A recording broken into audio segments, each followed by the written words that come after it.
আসসালামু আলাইকুম। আমার নাম সাব্বির হাসান ইমন। আমি ঢাকা পলিটেকনিক ইনস্টিটিউট ১১ শাসে বিজ্ঞান পদের একজন ছাত্র। আমি আজ আপনাদের মাঝে এসেছি টিউবলাইট সেট আপ করার জন্য এবং এটি বর্ণনা করার জন্য। এই কাজটি করার জন্য আমাকে অনুপ্রাণিত করেছেন আমার প্রাণপ্রিয় শিক্ষক জনাব মাহবুবুর রহমান স্যার এবং কবির বিশ্বাস স্যার। তো শুরুতে আমরা সার্কিট ডায়াগ্রামটি দেখে আসি।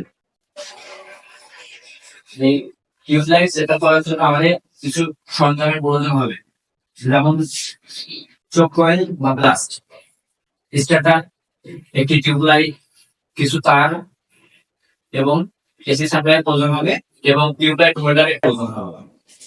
তো প্রথমেই এটিকে এসি কারেন্টে সংযোগ করতে হবে এবং এসি কারেন্টের একটি তারকে ব্লাস্টে নিয়ে ব্লাস্টে অপর প্রান্তিক ওই তারটিকে টিউবলাইটের একটি প্রান্তে সংযোগ করতে হবে এবং যে নিউট্রাল তার থাকবে এটি টিউবলাইটের অন্য প্রান্তে সংযোগ করতে হবে এবং অপরদিকে একটি তারকে টিউবলাইটের বাকি দুই প্রান্তে সংযোগ করে এদের ঠিক মাঝখানে চোখ কয়েলকে সিলেক্ট করতে হবে।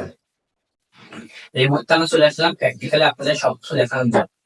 তো এই টিউবলাইটটি চেক করার জন্য আমাদের কিছু যন্ত্রপাতি প্রয়োজন হবে, যেমন একটি টিউবলাইট, একটি চোখ কয়েল বা ব্লাস্ট, একটি স্টার্টার, দুইটি টিউবলাইট হোল্ডার, কিছু তার এবং একটি মুভিং এসি কে সংযোগ করার জন্য।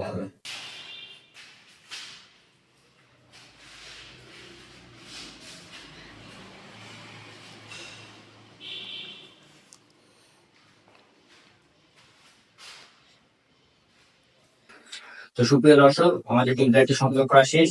কিভাবে সংযোগ করলাম আপনারা দেখেন। তো প্রথমে একটি লুপে নিয়েছি 230 ভোল্ট এসি তে দেওয়ার জন্য। তো এটা যে ফেজটা, এটা আমরা সরাসরি ব্যালেন্সে দিয়েছি এবং ব্যালেন্স থেকে আরেকটি তার বের করে সেটা আমরা সরাসরি টিউবলাইটে লাগিয়েছি এবং এই 230 এসি ভোল্টের যে নিউট্রাল তার যে আছে সে সরাসরি ওই তারের অপর প্রান্তে দিয়েছে, মানে ব্যারিস্টের যে তারটা ওই প্রান্তে আছে তার অপর প্রান্তে নিউট্রাল তারটি যোগ করেছে এবং উপরের সাইডে একটি তারকে টিউবলাইটের দুই প্রান্তে সংযোগ করে ফিটের মাঝখানে আমরা স্টার্টারটি সংযোগ করেছি। এখন এই টিউবটি 230 এসি ভোল্টে সরাসরি সংযোগ করলে এই টিউবলাইটটি জ্বলে উঠবে। এই ছিল আমাদের টিউবলাইট সংযোগের প্রক্রিয়া। তো ভিডিওটি ভালো লাগলে অবশ্যই লাইক কমেন্ট শেয়ার। সুপ্রিয় দর্শক, আজকের মতো আপনাদের মাঝ থেকে বিদায় নিচ্ছি। আল্লাহ হাফেজ।